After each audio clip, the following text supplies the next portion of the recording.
వనపర్తి ప్రజలకు good morning. TG voice media నూతనంగా ప్రారంభించడం జరిగింది.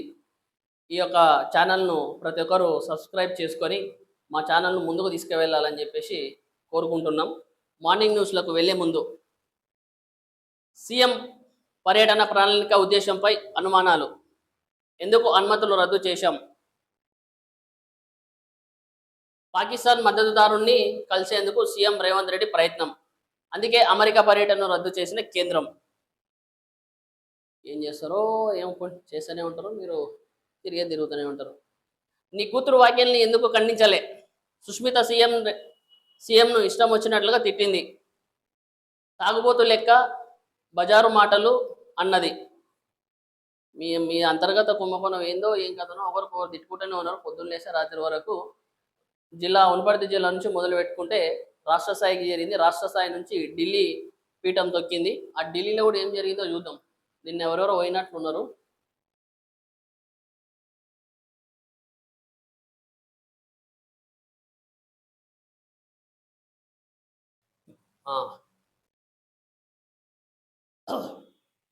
వనపర్తి జిల్లాలో విభేదాలు, చిన్నారెడ్డి తీరుపై మేఘారెడ్డి ఫిర్యాదు.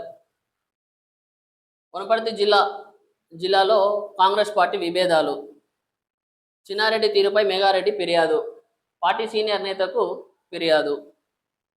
తెలంగాణ కాంగ్రెస్లో అంతర్గత విభేదాలు మరోసారి బహిర్గతమయ్యాయి. వనపర్తి నియోజకవర్గంలో కొనసాగున్న ఆధిపత్య పోరు తాజాగా ఏఐసిసి స్థాయికి చేరింది.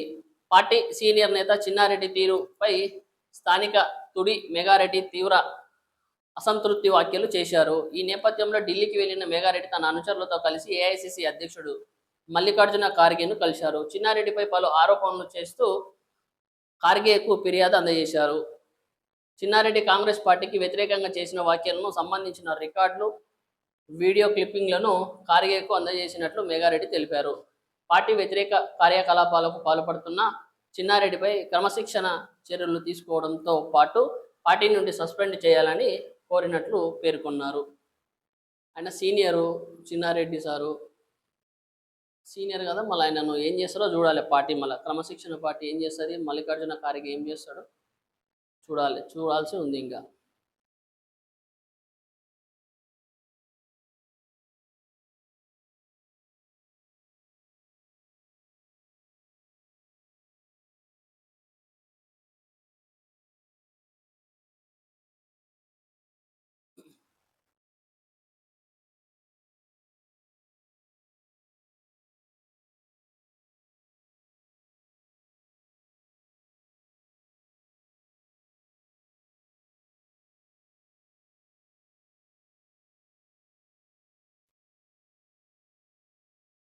మనకు ఇక్కడ ఎయిర్టెల్ కూడా అంతంతనే సిగ్నల్ ఉంది, జాంకు డిస్టర్బెన్స్ జరుగుతుంది. డ్రంక్ అండ్ డ్రైవ్ కేసులో 3 రోజుల జైలు శిక్ష. వీపనగండ్ల మండలం కరవరాల గ్రామానికి చెందిన ఆంజనేయులకు డ్రంక్ అండ్ డ్రైవ్ కేసులో 3 రోజులు జైలు శిక్ష విధిస్తున్నట్లు కోర్టు వెల్లడించింది. మద్యం సేవించి వాహనం నడపడం ద్వారా ప్రయాణికులకు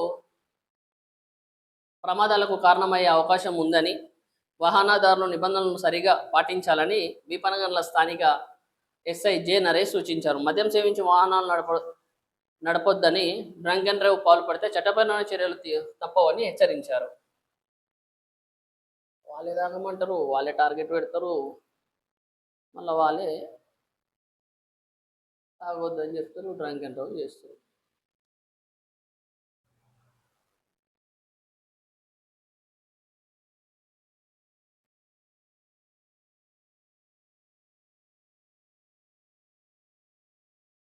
సాగునీరు విడుదల చేయకుంటే ఉద్యమం తప్పదు, బీజేపీ మండల అధ్యక్షుడు ఆవుల నారాయణ హెచ్చరిక.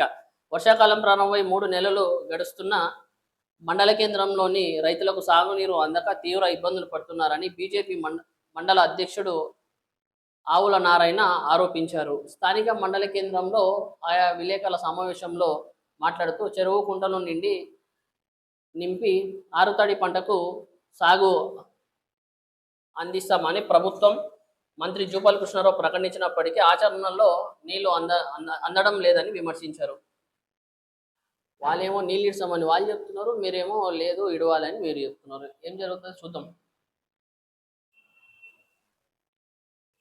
టీచర్ రూపారెడ్డి హత్యను ఖండిస్తూ ర్యాలీ. ఎంఆర్ఓకి వినతి పత్రం అందజేత.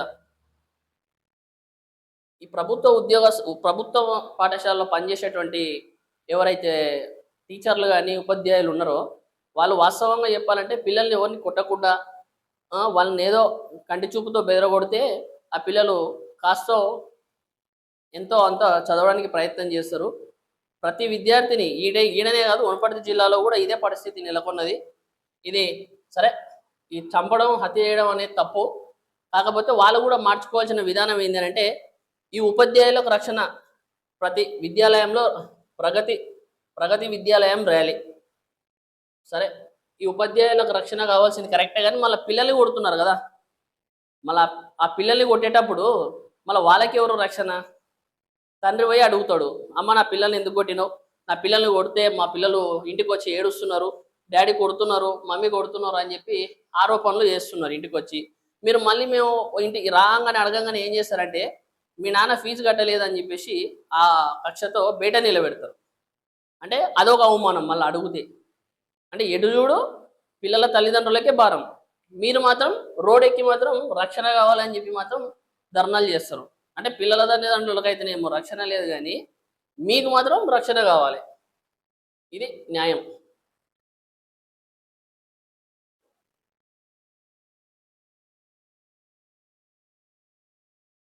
విపణంలో వార్తలు. డ్రంక్ అండ్ డ్రైవ్కు పాల్పడిన వ్యక్తికి 3 రోజుల జైలు శిక్ష విధిస్తున్నట్లు విపణంలో ఎస్ఐ జె నరేష్ తెలిపారు. దిశలో వచ్చింది ఇది.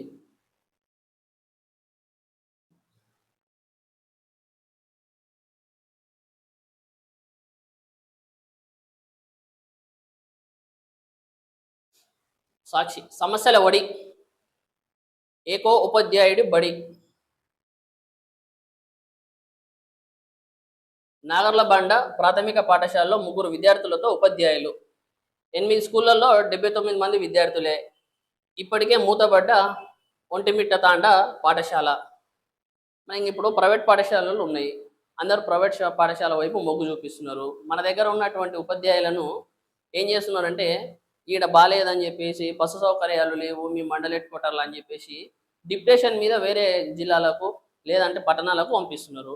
మళ్ళీ అట్లా పంపించినప్పుడు ఏమవుతుందంటే మా పిల్లలు బాగా చదువుకోవాలి, మా పిల్లలు ఇంకా ముందు భవిష్యత్తులో ఉన్నతమైన స్థానానికి పోవాలి అంటే ఇట్లాంటి బడుల్లో చదివిస్తే ఉపాధ్యాయులే ఉండరు. కాబట్టి మేము ఇక్కడ చదివించేదానికన్నా ప్రైవేట్ బడులకు పంపడం ఉత్తమం అని చెప్పేసి ప్రైవేట్ బడులకు పంపుకుంటున్నారు. ప్రజా వాయిస్. మండల రెవెన్యూ కార్యాలయంలో టాయిలెట్లను శుభ్రం చేసిన మంత్రి జూపల్లి. పెంటవేలి మండల రెవెన్యూ కార్యాలయంలో మంత్రి ఆకస్మిక తనిఖీ. రికార్డులను పరిశీలించిన మంత్రి. అధికారుల పనితీరుపై ఫైల్ క్లియరెన్స్లో జాప్యంపై తీవ్ర ఆగ్రహం. ఇట్లనే విపణంగంల మండల కేంద్రాన్ని కూడా సందర్శించుంటే బాగుంటుండే. మా మండల కేంద్రంలో ఎన్నో సమస్యలు ఉన్నాయి, ఎన్నో మా మండల హెడ్ క్వార్టర్లో చాలా విధాల సమస్యలు ఉన్నాయి, ప్రభుత్వ కార్యాలయాల్లో కూడా సమస్యలు ఉన్నాయి. మళ్ళీ మంత్రి అతి త్వరలోనే విపణంగంల మండల కేంద్రంలో ఉన్నటువంటి వివిధ ప్రభుత్వ కార్యాలయాలను ఆకస్మిక తనిఖీలు చేసి సందర్శిస్తే బాగుంటుంది. ఇందిరమ్మ ఇండ్ల లబ్ధిదారుల్లో ఎంపికలో భాగంగా స్వయంగా పరిశీలన. వాస్తవంగా చెప్పాలంటే జూపల్లి కృష్ణారావు సారు ఎన్నో అభివృద్ధి సంక్షేమ పథకాలు ఎంతో అభివృద్ధి చేయాలి కొల్లాపూర్ నియోజకవర్గాన్ని అని చెప్పి ఆలోచన చేసే వ్యక్తి ఎవరు అంటే ఒక కృష్ణారావు సారే అని చెప్పి చెప్పొచ్చు. ఎందుకంటే పూర్తిగా ఈమెను చూస్తే ఇందిరమ్మ ఇల్లు లబ్ధిదారుల ఎంపికల్లో భాగంగా స్వయంగా పరిశీలన అంటే ఒక మంత్రి ఆమె ఇంటికి పోయి ఆమె గుడిసెను చూసి ఈమె అర్హులా కాదా అని చెప్పేసి చూసి మరీ మీకు శాంక్షన్ చేయాలని చెప్పేసి మాట్లాడినట్టు ఉన్నాడు. పెంటవేలి మండల కేంద్రంలోని ఇందిరమ్మ ఇల్లు లబ్ధిదారుల ఎంపిక ప్రక్రియలో భాగంగా మంత్రి జూపల్లి కృష్ణారావు లబ్ధిదారులు ప్రస్తుతం నివసిస్తున్న ఇళ్లను స్థితిగతులను స్వయంగా పరిశీలించిండు. మంత్రికి నిజంగా ఆన్సర్ చెప్పాలి జూపల్లి కృష్ణారావు సార్కు. ఉపాధ్యాయులపై దాడులు ఆపాలి. ఉపాధ్యాయులపై జరుగుతున్నటువంటి అన్యాయాలకు వ్యతిరేకంగా నిరసన. తహసీల్దార్కు కు వినతి పత్రం అందించిన ఉపాధ్యాయులు. మళ్ళీ పిల్లల తల్లిదండ్రులు ఎవరికి వినతి పత్రం అందించాలి? పిల్లల్ని కొడుతున్నారు అని చెప్పేసి. మామూలుగా పిల్లల్ని కూడా కొడుతుంటారు ఉపాధ్యాయులు అన్న తర్వాత. వాళ్ళు కొట్టినట్టు ఎన్ని ఉన్నాయో మన దగ్గర చూపించాలంటే. నవభూమి త్రాగునీటి పథకాన్ని పరిశీలించిన మిషన్ భగీరథ డిఈ. ఎంతసేపు పరిశీలించగానే ఉంటుంది ఇది. వీపనగండ్ల మండల కేంద్రంలోని కొల్లాపూర్ త్రాగునీటి పథకాన్ని మిషన్ భగీరథ డిఈ శివరాజు జై నరేష్ శుక్రవారం నాడు పరిశీలించారు. మంత్రి జూపల్లి కృష్ణారావు ఆదేశాల మేరకు త్రాగునీటి పథకంలో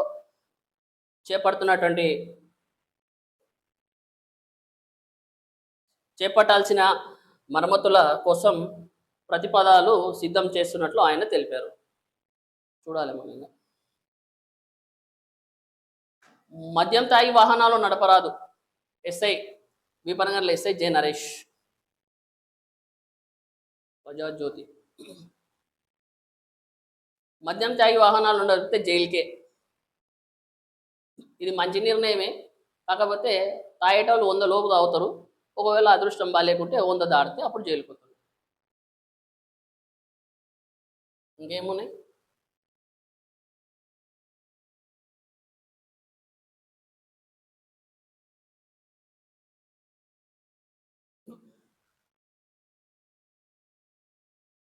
కొల్లాపూర్ ఆర్డీఓ పెంటవెల్లి రెవెన్యూ అధికారులపై మంత్రి జూపల్లి ఆగ్రహం. పెంటవెల్లి రెవెన్యూ కార్యాలయాన్ని ఆకస్మిక తనిఖీ. ఇది ఆల్రెడీ ఇందాక చదివింది. టాయిలెట్ రూమ్ను శుభ్రం చేస్తున్నాడు అంటే ఆడ శుభ్రం చేసుకొని కూడా లేని పరిస్థితులు, అంత బిజీగా ఉన్నారనమాట అధికారులు అనుకోండి, తర్వాత వాళ్ళ కింద పనిచేసినటువంటి ఎవరైతే ఉన్నారో వాళ్ళందరూ. లాస్ట్కు మంత్రి పోయి శుభ్రం చేయాల్సి వచ్చింది. ఏం చేస్తాం? ఇట్లాంటి మంచి మంచి కార్యక్రమాలు చేసేటటువంటి మంత్రి జూపల్లి కృష్ణారావు. కాకపోతే ఈయననే తప్పు, ఈయన చేయట్లేదు, గ్రామాలను అభివృద్ధి చేస్తలేడు, అది చేస్తలేడు, ఇది చేస్తలేడు అని చెప్పేసి సోషల్ మీడియాలో వివిధ రకాలుగా ప్రచారాలు చేపడుతుంటారు. కొందరు ఉంటారు అనమాట భజన పార్టీలు.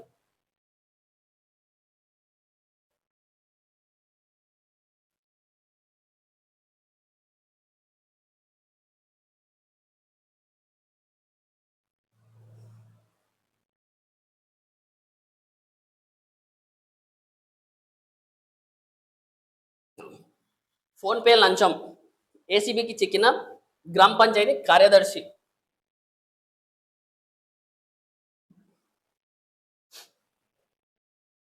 ఫోన్పే లంచం ఏసీబీకి చిక్కిన గ్రామ పంచాయతీ కార్యదర్శి. 15,000 రూపాయలు డిమాండ్, 13,000కు బేరం. నగదు వద్దంటూ మిత్రుడి ఫోన్పేకు పంపించిన వైన్యం. పంచాయతీ కార్యాలయంలోని ఏసీబీ దాడి.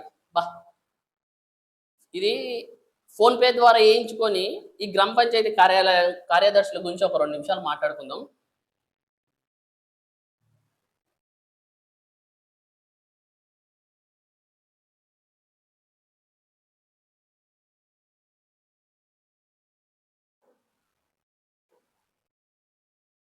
ఎవరైతే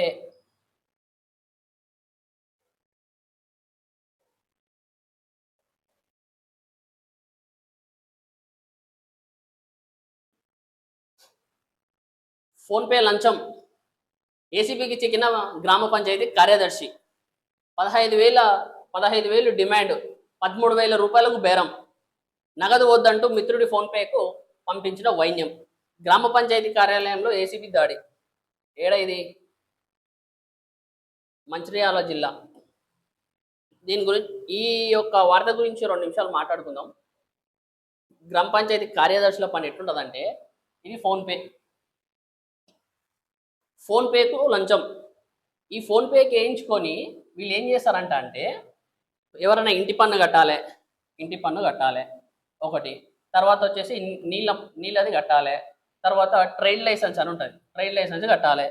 ఇట్లా కొన్ని కట్టేటివన్నీ ఫోన్పేకి వేయించుకోవచ్చు అంట. వనపర్తి జిల్లాలో ఉన్నటువంటి మండల కేంద్రంలో ఉన్నటువంటి కార్యదర్శులు చెప్తుంటారు. పంచాయతీ కార్యదర్శి కూడా మేము ఫోన్పేకి వేయించుకొని మేమేమైనా ఉంటే వాళ్ళకి సంబంధించినటువంటి నీటి పన్ను అనుకోండి, తర్వాత వచ్చేసి ఇంటి పన్ను అనుకోండి, లేకపోతే ఏదైనా రెంట్ అనుకోండి, ఏదన్నా పంపినటువంటి దాన్ని గ్రామ పంచాయతీ ట్రాక్టర్ అనుకోండి, గ్రామ పంచాయతీ వాటర్ ట్యాంక్ని, ఇట్లాంటి పంపిన దాంట్లను ఆ రెంట్ను స్వయంగా వాళ్ళు ఫోన్పేకి వేయించుకోవచ్చంట. ఫోన్పేకి వేయించుకొని వాళ్ళు రిసిప్ట్ కట్ చేయొచ్చంట. ఇట్లా ఉంది. అంటే ఫోన్పేకి వేయించుకుంటే ఇది లంచం కాదు అని చెప్పి మా ఒక గ్రామ పంచాయతీ కార్యదర్శి చెప్పిండు. వనపర్తి జిల్లాలో ఉన్నాడు ఆయన, ఒక ప్రముఖ వ్యక్తి. త్వరలోనే ఆయన కూడా స్క్రీన్ మీదకి వస్తాడు. వచ్చే రోజు కూడా దగ్గరలోనే ఉంది. వచ్చిన రోజు ఆ వ్యక్తి ఎవరు అనేది నేను చూపిస్తా. మళ్ళీ ఆ రోజు ఈ వార్తను ప్రముఖంగా తీసుకుందాం. ఇట్లా ఫోన్పే ద్వారా ఫోన్పే లంచం ఏసీబీకి చిక్కిన పంచాయతీ కార్యదర్శి 15,000 రూపాయలు డిమాండ్, 13,000 రూపాయలు బేరం, నగదు వద్దంటూ మిత్రుడి ఫోన్పేకు పంపించిన వైనం. ఇగో ఇట్లా పంపించుకుంటారు. ఏం చేశారంటే ఎక్కడైనా ఏ గ్రామ పంచాయతీలైనా పనిచేసినటువంటి కార్యదర్శులు కానీ ఇంకా కొందరు అధికారులు, వీళ్ళనే టార్గెట్ కాదు, ఇంకా కొద్ది అధికారులు కూడా ఏం చేశారంటే మాకు వేయించుకుంటే రేపు అన్నాడు ఎవిడెన్స్ అవుతాయి, మాకు వేయించుకుంటే ఎవరైనా దాడులు చేస్తారు, ఇట్లా మాకు వేయించుకుంటే రేపు చూపియాల్సి వస్తుంది అని చెప్పేసి వాళ్ళ మిత్రులకు అనుకో, లేకపోతే దాంట్లో పనిచేస్తున్నటువంటి సిబ్బంది ఉంటారు, ఆ సిబ్బంది కూడా పంపిస్తుంటారు. ఆ సిబ్బందికి పంపించుకొని ఆ తర్వాత తీసుకోవడమా, లేకపోతే కట్టడమా, లేకపోతే వాళ్ళే వాడుకోవడమా, ఏదో ఒకటి చేసి మళ్ళీ ఏం చేశారని చెప్పంటే శ్రీరంగ నీతులు మాట్లాడుతుంటారు. లేదు మేము ఫోన్పేకి వేయించుకున్నది వాస్తవం, కానీ రిసిప్ట్లు కట్ చేసినాం, లేదు అది ఇచ్చిన రోజే కట్ చేసినాం. వాస్తవంగా ఈ యొక్క ఫోన్పేకి వేయించుకున్నది కూడా ఒక ప్రధానంగా ఇదేంటి అంటే ఫోన్పేకి వేయించుకుంటే కూడా లంచం. ఒకవేళ తెలియని అధికారులు ఎవరైనా ఉంటే ఈ వార్తను చూసి కనువింపన కావాలి. ఫోన్పేకి వేయించుకుంటే లంచం కాదు, ఈ ఫోన్పేకి వేయించుకుంటే మేము లంచం తీసుకున్నట్లు కాదు అని చెప్పి చెప్పుకుంటూ తిరుగుతుంటారు అనమాట, డబ్బా కొడుతుంటారు అనమాట. ఈ యొక్క కార్యదర్శి, పంచాయతీ కార్యదర్శి ఉన్నారు కదా, వీళ్ళకు కొందరు ఉంటారు అనమాట మళ్ళా తొత్తులు. వాళ్ళు ఏం చేశారంటే ఈ కార్యదర్శి చాలా మంచి వ్యక్తి, చాలా మంచోళ్ళు, సౌమ్యులు, కావాలని చెప్పనే ఉద్దేశపూర్వకంగానే ఈయన మీద ఆమె మీద నిందలు మోపుతున్నారు అని చెప్పేసి కొందరు భజన పార్టీలు ఉంటారు, వాళ్ళకి సంబంధించిన వాళ్ళు భజన చేస్తుంటారు అనమాట. వాస్తవంగా చెప్పాలంటే ఫోన్పే ద్వారా వేయించుకోవడం కూడా నేరమే. అధికారులు ఫోన్పే ద్వారా వేయించుకుంటే కూడా లంచమే. ఇది లంచం కాదు అన్నదానికి నిదర్శనం ఇదే, ఫోన్పే లంచం. మళ్ళీ ఏసీబీ ఎందుకు దాడి చేయాల్సి వచ్చింది? ఎందుకు చేయాల్సి వచ్చింది అంటే 15,000 రూపాయలు డిమాండ్ చేసింది. 15,000 రూపాయలు డిమాండ్ చేసి ఆ వ్యక్తి 13,000 రూపాయలు బేరం కుదిరించాడు. ఆ 13,000 రూపాయలు బేరం కుదిరించినప్పుడు నేరుగా ఆమె అకౌంట్లోకి వేసుకోలే. ఎవరి అకౌంట్లోకి వేయించింది? ఎవరైతే మిత్రుడు ఉన్నాడో మిత్రుడు అకౌంట్లోకి వేయించింది. మళ్ళీ ఇప్పుడు లంచం కానప్పుడు వాస్తవంగా ఇది లంచమే కాదు, మేము బాధ్యతగా అడిగినావు, బాధ్యతగా అడిగినప్పుడు ఈమె అకౌంట్లోకి ఎందుకు వేయించుకోలేదు? ఫోన్పేకు ఈమె అకౌంట్లోకి ఎందుకు వేయించుకోలేదు? ఈమె సొంత ఖాతాలోకి ఎందుకు జమ చేయించుకోలేదు? మిత్రుని అకౌంట్లోకి ఎందుకు పంపాల్సి వచ్చింది? కానీ వాస్తవంగా అన్న మంచి నిర్ణయం తీసుకున్నాడు. ఈయన ఇట్లాంటి లంచం ఎవరైతే అడుగుతున్న అధికారులను ఖచ్చితంగా ఏం చేయాలనో అది చేయకపోతే రానున్న రోజుల్లో ఇంకా తీవ్రంగా లంచాలకు రుచి మరుగుతారని చెప్పి ఏసీబీలకు పట్టేయడం నీ నిర్ణయం సూపర్ అన్న. ఎందుకంటే ఇట్లా చేయకపోతే వీళ్ళకి వచ్చే జీతం వస్తుంది, ఆల్రెడీ నెల జీతం నెలకు వస్తుంది, అది సరిపోదని చెప్పేసి మళ్ళీ 15,000 రూపాయల డిమాండ్ అంటే సరే, ఒక సాధారణమైన కుటుంబంలో ఉండింటాడు, నిరుపేదస్తుడు ఉండింటాడు, ఈమె 15,000 రూపాయలు డిమాండ్ చేస్తే ఆయన ఎట్ల నుంచి తీసుకురావాలి చెప్పండి? ఏం చేయాలి అప్పుడు? ఆయన డబ్బులు తీసుకురావాలని చెప్పానంటే ఏదన్నా ఒక నగదా, లేకపోతే ఎవరన్నా అప్పు అడగడమా, లేకపోతే ఆయన దగ్గర ఏమన్నా ఉంటే నగలనుకో, ఏమన్నా ఒకటి వస్తువులు ఉంటే కుదబెట్టి తీసుకొచ్చి 15,000 రూపాయలు